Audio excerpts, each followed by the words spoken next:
नमस्कार, स्वागत है आप सभी का। मैं हूं आपके साथ शाफनी पटनायक। बुलेटिन की शुरुआत करेंगे। प्रतापगढ़ के प्रभारी मंत्री नितिन अग्रवाल ने लोक निर्माण विभाग के गेस्ट हाउस में प्रेस वार्ता की। इस दौरान उन्होंने समाजवादी पार्टी और राहुल गांधी पर जमकर निशाना साधा।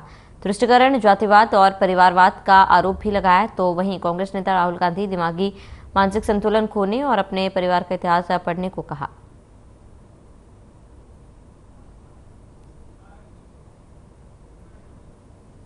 समाजवादी पार्टी के नेता जनता का ध्यान जो विकास की योजनाएं चल रही हैं उससे भटकाने का प्रयास कर रही है। ये समाजवादी पार्टी केवल तुष्टीकरण की राजनीति करके आगे बढ़ी, परिवारवाद की राजनीति पे आगे बढ़ी, जातिवाद की राजनीति करने पे आगे बढ़ी, लेकिन जब विकास की बात आई तो विकास के मुद्दे पे उन्होंने प्रदेश को हमेशा पीछे ढकेलने का काम किया। आज माननीय योगी जी के नेतृत्व में उत्तर प्रदेश की सरकार जो विकास के कार्यक्रमों को आगे बढ़ा रही है और ग्लोबल इन्वेस्टर समिट जैसे कार्यक्रम जो उत्तर प्रदेश में आयोजित होने जा रहे हैं, जहां 25 लाख करोड़ से ज़्यादा का निवेश उत्तर प्रदेश में होने जा रहा है। वहीं पूर्व मुख्यमंत्री अखिलेश यादव बुलंदशहर पहुंचे। इस दौरान अखिलेश ने सरकार पर जमकर निशाना साधा। अखिलेश ने तंज कसते हुए कहा है कि यूपी में 2 करोड़ शिक्षा का बजट आ रहा है। पहले भी भाजपा सरकार ने डिफेंस एक्सपो के नाम पर बुंदेलखंड में मिसाइल और बम बनाने की बात कही थी, लेकिन आज तक वो धरातल पर नहीं उतरा। भाजपा राज में देश में महंगाई चरम पर है। अमूल ने दूध के दाम बढ़ा दिए, उत्पादों की कीमतों में भी वृद्धि हुई। गौतम अडानी को लेकर अखिलेश यादव बोले, अब उद्योगपतियों के साथ सरकार मिल जाए तो जनता का ही नुकसान होता है। इतनी बढ़ेगी कि हम और आप लोग उस पर रहेंगे, वो जो मिल रहा है अनाज। अखिलेश जी, एक तरफ टैक्स स्लैब कम किया जा रहा है, दूसरी तरफ महंगाई पर बढ़ाई जा रही है। देखिए, आपको हमको ये अनाज देना चाहते हैं 400 रुपए का, 300 रुपए का, और कहते चुप रहिए बस। ये इनका तरीका है काम करने का। लोगों को, गरीबों को ये लगेगा कि अगर हम बीजेपी को नहीं वोट देंगे तो लगता हमारा अनाज छिन जाएगा। लखनऊ के नाम को लेकर अगर लखनऊ का नाम बदला जाएगा, गाजीपुर का बदलना है। अरे लखनऊ के नाम की देखिए, ये नाम बदलने से टेबल को टेबल कर दोगे, टेबल को कुर्सी क्या दोगे क्या? टेबल का काम तो उसमें सामान रखने का है। लखनऊ राजधानी रहेगी ना। ये बीजेपी के लोग काम नहीं कर रहे हैं, केवल नाम बदल रहे हैं। मुझे याद है कि सबसे अच्छा स्टेडियम बनाया समाजवादियों ने, भगवान विष्णु के नाम पर उसको रखा, एकाना नाम। उन्होंने अपने नेता पूर्व प्रधानमंत्री अटल बिहारी वाजपेयी जी के नाम रख दिया। हमें कोई आपत्ति नहीं है। तो क्या बीजेपी को उनके नाम पर कोई बड़ा काम नहीं करना चाहिए? ये काम नहीं करेंगे। आपने देखा होगा जितने प्राइमरी स्कूल हैं, बच्चों को न स्वेटर मिल पाया, न जूते मिल पाए, न खाना टाइम। वहीं लखनऊ में स्वामी प्रसाद मौर्य ने पीएम मोदी को पत्र लिखा। रामचरितमानस की चौपाइयों के संशोधन पर पत्र लिखा है। स्वामी प्रसाद मौर्य ने चौपाइयों को लेकर कई सवाल उठाए हैं। चौपाइयों को संशोधित करने की भी मांग को लेकर पत्र लिखा गया। बड़ी जानकारी आपको बता रहे हैं।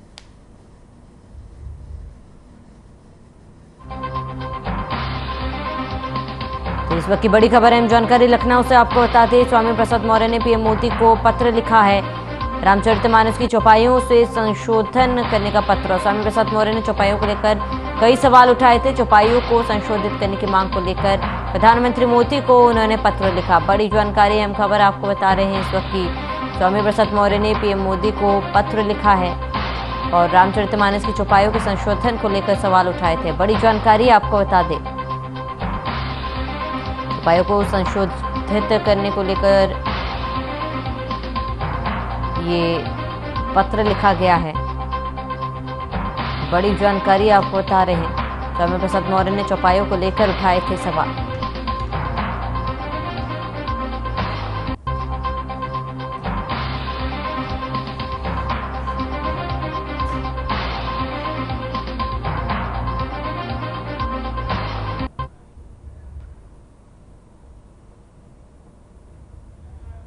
रामचरितमानस को लेकर ये पत्र स्वामी प्रसाद मौर्य द्वारा प्रधानमंत्री मोदी को लिखा गया था। और आपको बता दें, रामचरितमानस में संशोधन को लेकर ये पत्र उनके द्वारा लिखा गया है।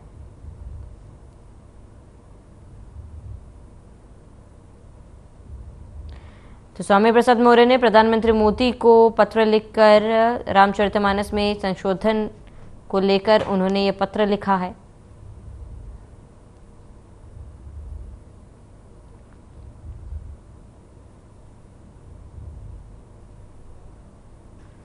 तो लखनऊ में सपा प्रदेश अध्यक्ष नरेश उत्तम पटेल ने 2020 और 2021 में दरोगा भर्ती में धांधली को लेकर प्रेस कॉन्फ्रेंस की। इस दौरान सपा ने आरोप लगाते हुए कहा है कि यूपी सरकार ने ब्लैक लिस्टेड कंपनी से पेपर करवाया गया था और पैसा लेकर अभ्यर्थियों को बायोमेट्रिक बिना लगाकर एग्जाम करवाया गया।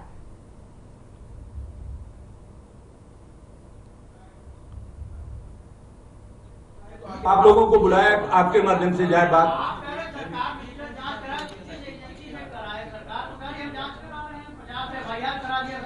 ऐसे लगा रहे हैं और बुलडोजर भी चलवा रहे हैं, ऐसी भी सूचना है। किसी नकल माफिया ऐसे जो है और जेल भी गए हैं, बुलडोजर चला है, तो आगे इसमें क्या होगा? नहीं अध्यक्ष जी, इसमें सवाल ये है कि सचिन जी ने कहा कि 57 एफआईआर हुई, कोर्ट में मामला लंबित है, सरकार ने कहा हमने एफआईआर करा दिया था, पकड़ गए, एसटी में पकड़ लिया। बस आप कह रहे हैं कि सरकार की विस्तृत जांच करे। सरकार की क्या जांच करे? सरकार करी, हमने जांच कराया, 57 को पकड़ लिया, मुकदमा कर दिया। तो आप किस स्तर पर जांच? देखिए, जो इसमें 7 लाख के लगभग लोग बैठे। नहीं, आप सचिन जी किस स्तर पर जांच चाहते हैं? कि आप चाहते हैं कि इसमें सीबीआई जांच हो या कोई और? सरकार को कह रही हमने जांच कर दिया, एसटीएफ हमारी जांच कर रही है। नहीं, जांच ही नहीं हुई सर, जांच नहीं हुई, जांच नहीं हुई, जांच नहीं हुई, यही तो विषय है, यही तो विषय है। अभी आप पेंडिंग है। नहीं, कोर्ट में पेंडिंग है। नहीं तो ये कंटेंट ऑफ कोर्ट है, आपका कहना है। क्या ये सरकार अदालत की अवमानना कर रही है इस मामले में? नहीं, सरकार को कोर्ट के ऑर्डर का वेट करना चाहिए। नहीं, कोर्ट, मेरा ये कहना है, क्या ये अवमानना है अदालत की? बिल्कुल है, बिल्कुल है। पहले के ऐसे प्रकरणों में सरकार ने तब तक लंबित रखा है अपनी नियुक्तियों को, जब तक कि हाईकोर्ट का ऑर्डर नहीं आया। कोई स्टे है, कुछ है? नहीं, अभी तक नहीं हो पाया है स्टे। हम लोग वहां पर अपनी कानूनी लड़ाई लड़ रहे हैं। खबर लखनऊ से है, जहां 10 फरवरी से 12 फरवरी तक Uttar Pradesh global investor summit 2023 और प्रदेश में G20 इन्वेस्ट से संबंधित 11 चरणों में बैठकें आयोजित की गई और इस अवसर पर सुरक्षा के कड़े प्रबंध किए गए। 13 फरवरी से 15 फरवरी तक लखनऊ में आयोजित बैठक में एयरपोर्ट, आयोजन स्थल, अतिथियों के प्रवास स्थल, भ्रमण स्थल और आवागमन के मार्गों पर वरिष्ठ अधिकारियों के नेतृत्व में स्ट्रेटेजिक योजनाबद्ध पुलिस व्यवस्थापन किया गया। उत्तर प्रदेश पुलिस की विशिष्ट ऑपरेशनल यूनिट्स और स्पेशल टास्क फोर्स ETS को अलर्ट पर रखते हुए दुर्दांत अपराधियों, स्लिपिंग मॉड्यूल्स और माफिया तत्वों पर अभियान चलाकर कार्रवाई के लिए निर्देशित किया गया। फरवरी के बीच उत्तर प्रदेश की राजधानी लखनऊ में उत्तर प्रदेश ग्लोबल 10 फरवरी से 12 फरवरी के बीच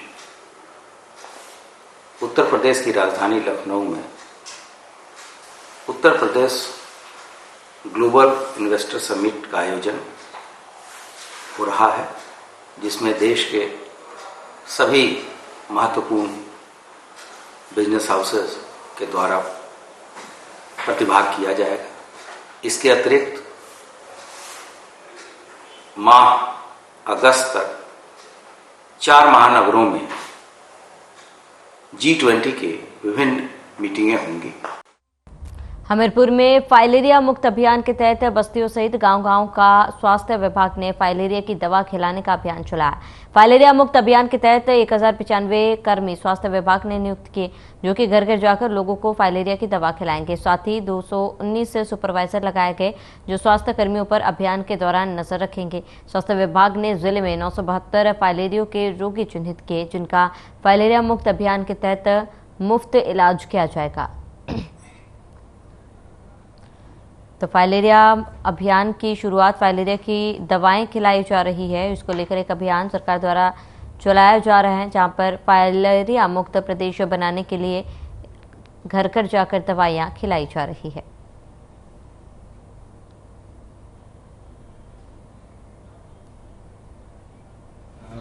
ये अभियान हमारा 10 तारीख से लेकर 27 फरवरी 2023 तक चलेगा और इसमें 10 तारीख को उद्घाटन होगा। इसके बाद अगले दिन से लिंडा जाल गोली साथ में दी जाएगी। 10 तारीख से माइक्रोप्लान बना हुआ है और कितनी टीमें मिली, जिसके लिए इस अभियान को संचालित करने के लिए हमने कुल 1095 टीमें बनाई हैं, जो 2 सदस्यीय हैं। प्रत्येक टीम में आशा और आंगनबाड़ी है और इसके लिए 219 सुपरवाइजर नियुक्त किए गए हैं, जो इन टीमों रामपुर के सिविल लाइन क्षेत्र स्थित आदर्श धर्मशाला में मुफ्त आंखों का कैंप लगाया गया। कैंप श्री राम कथा ज्ञान यज्ञ सेवा ट्रस्ट के सहयोग से केटी टालमिया नेत्र चिकित्सालय द्वारा लगाया गया, जिसमें लगभग 300 लोगों को कैंप द्वारा चेक किया गया है।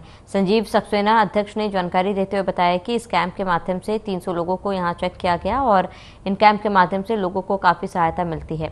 इसके साथ ही आगे भी कई बड़े प्रोजेक्ट कमेटी के द्वारा किए जाएंगे।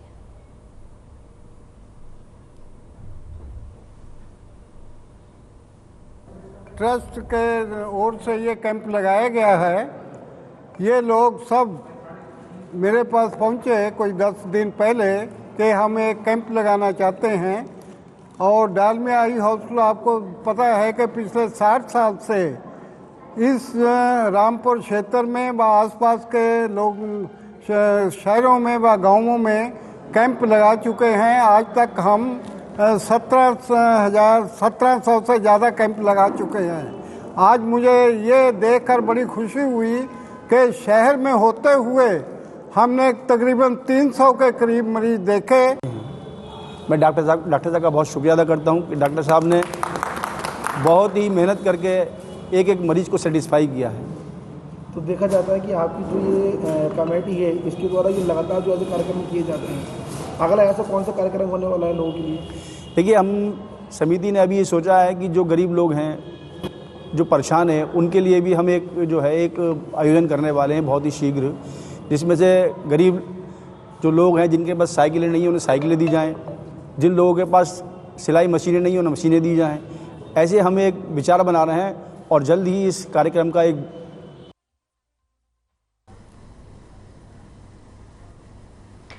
कानपुर में बांग्लादेशी नागरिक के पकड़े जाने का मामला सामने आया है। बता दें, joint police commissioner Anand Prakash Tiwari ने कहा है कि सपा विधायक इरफान सोलंकी के कार्यालय से 2 तरह के प्रपत्र जारी किए जा रहे हैं। इससे विधानसभा से जारी किए गए लेटर पैड पर दूसरे सामान्य लेटर पैड पर जारी हो रहा है। मामले में पुलिस ने जांच पूरी कर कोर्ट में चार्जशीट दाखिल की है। इरफान सोलंकी पर बांग्लादेशी नागरिक की पहचान प्रमाणित करने का आरोप लगाया। फर्जी कागजातों के आधार पर रह रहा था बांग्लादेशी नागरिक का पूरा परिवार।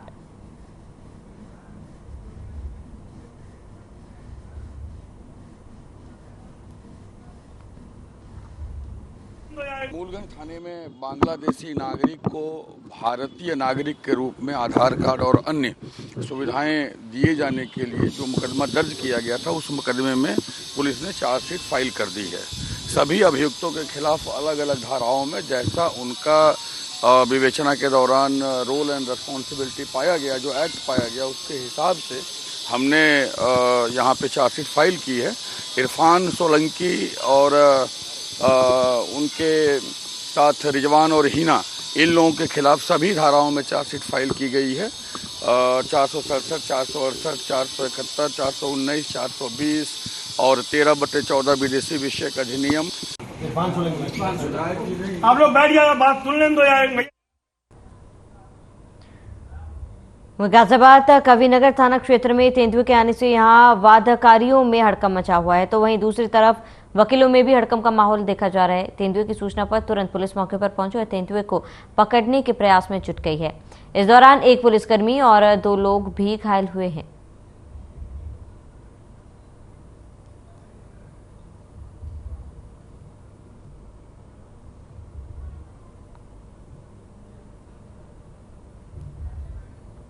तो तेंदुए के आतंक से लोग दहशत में हैं। आपको बताते कि तेंदुए को पकड़ा गया। इस दौरान एक पुलिसकर्मी और 2 लोग तेंदुए के हमले से घायल हुए हैं। फिलहाल इस तेंदुए को पकड़ लिया गया है।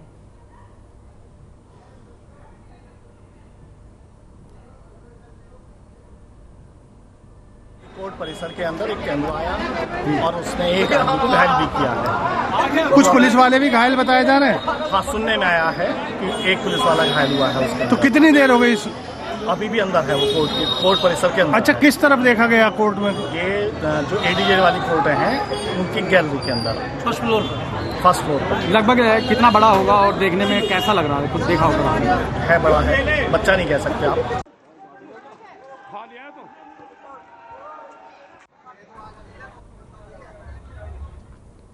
मथुरा के थाना कोतवाली इलाके में एक अजीबोगरीब मामला सामने आया, जहां एक ही नंबर पर पंजीकृत 2 वाहन अपने अपने स्वामित्व का दावा पेश करते हुए नजर आए।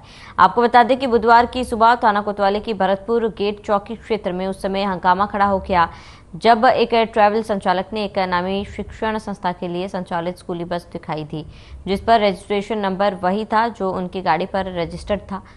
और इस दौरान उन्होंने बस को मौके पर रुकवाया और पुलिस को इसकी जानकारी दे दी। मौके पर पहुंची पुलिस ने दोनों वाहनों को कोतवाली भिजवाया और इसी बीच सूचना मिलते ही ARTO प्रवर्तन मनोज प्रसाद वर्मा ने कोतवाली पहुंचे और बस के विषय में जानकारी ली।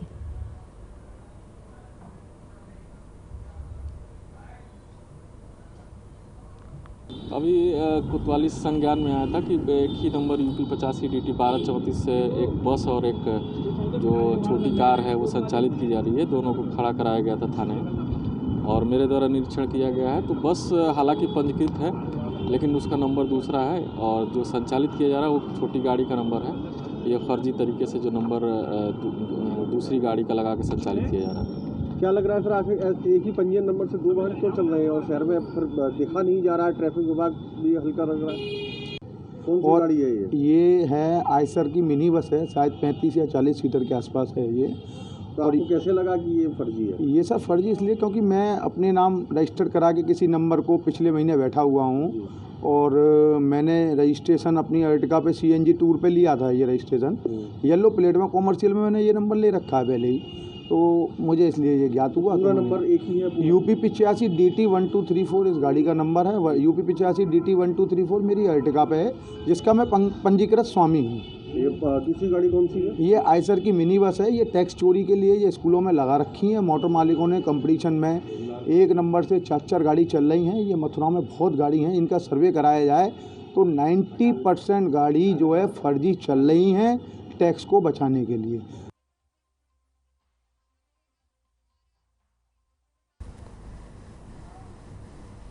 डुमरागंज के जीवन हॉस्पिटल में मौत के मामले में स्वास्थ्य विभाग की तहरीर पर एक FIR दर्ज हुआ है। बीते दिनों डिप्टी CMO BN चतुर्वेदी ने कई हॉस्पिटल पर जांच कर नोटिस दी थी, लेकिन कोई कार्रवाई नहीं हुई।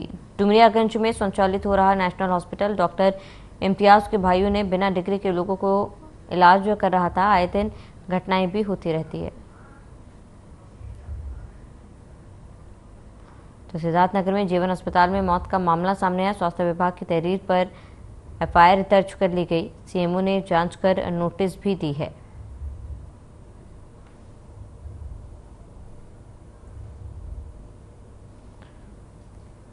तो CMO ने जांच करने की नोटिस भी दी है।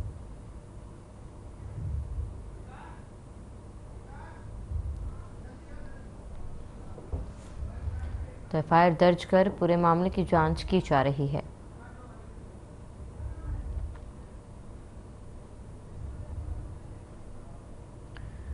राजधानी लखनऊ में यातायात व्यवस्था अक्सर सवालों के घेरे में रहती है। अवैध नहर चौराहे पर बाहर के प्रदेशों से आने वाली बसों के कारण काफी जाम लगता है, जिससे बुरी तरह यातायात प्रभावित होता है।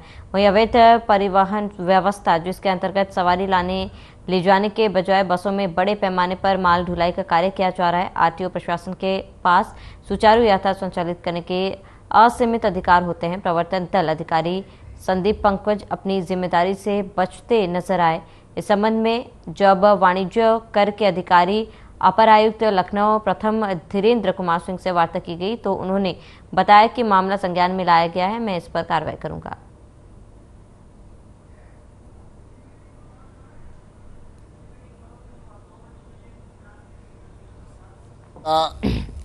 सुगम यातायात एवं संयमित यातायात उस शहर का दर्पण कहा जाता है और इसको संचालित करने की, संवारने की जिम्मेदारी संबंधित नगर के, उस जनपद के RTO की होती है और उनके यहाँ जो प्रवर्तन अधिकारी होते हैं इन चीज़ों को विधिवत एक एक चीज़ को बहुत ही बारीकी से नियंत्रित करते हैं और उसकी किस प्रकार से उसको कंट्रोल करते हैं।